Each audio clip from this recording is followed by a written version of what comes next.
কারণ আমি তো আমার কাজের জন্য করছি না, তাতে যদি কারো উপকার হয়ে যায় তাহলে ভালোই না। তোমার কাজ করতে করতে কারো উপকার হয়ে গেল। তো একটা জিনিস আপনাদেরকে দেখাই, এই মুহূর্তে জাস্ট বৃষ্টি হলো ঘন্টা দুয়েক ধরে, আলহামদুলিল্লাহ। তো এই যে জমিটা দেখছেন, এটা আমার নয়, এটা অন্যজনের জমি। এর পরে হচ্ছে আমাদের জমি, যেখানে ওই যে গাড়িটা ঘুরছে। তো এটা হচ্ছে এই যে নালাতে পানি চলছে, আর এটা হচ্ছে কাঠ।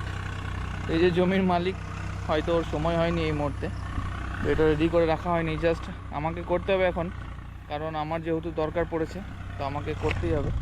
তো এটা অনেক মানুষ আছে যে ও করে নেই, ওর জমি, আমি কেন করব। যখন ভাই কাজ করার জন্য যেটা দরকার সেটা কিন্তু করতেই হবে। তাতে কার উপকার হচ্ছে কার ক্ষতি হচ্ছে, না, ক্ষতির দিকটা দেখতে হবে, তা কারো যেন ক্ষতি না হয়। বাট কার উপকার হচ্ছে ওটা দেখার দরকার নেই। মানে আমার কাজ করার জন্য যা যা করা দরকার সেটা আমাকে করতেই হবে। তাতে কার ভালো হয়ে গেল সেটা আমার দেখলে হবে না, কারণ আমি তো আমার কাজের জন্য করছি না, তাতে যদি কারো উপকার হয়ে যায় তাহলে ভালোই না। তোমার কাজ করতে করতে কারো উপকার হয়ে গেল, এটা তো এক ধরনের ভালো কাজই। কিন্তু অনেকজন আছে যে কারো ভালো হয়ে যাওয়ার জন্য সে নিজের কাজটাও বন্ধ করে দেয়। তো এটা করবেন না, নিজের কাজটা করুন, তাতে কার ভালো হচ্ছে দেখার দরকার নেই। তার ভালো হয়ে গেল, কিছু পরিমাণ সব আপনিও পেয়ে যাবেন তার কাছ থেকে। যাই হোক, ভালো থাকবেন।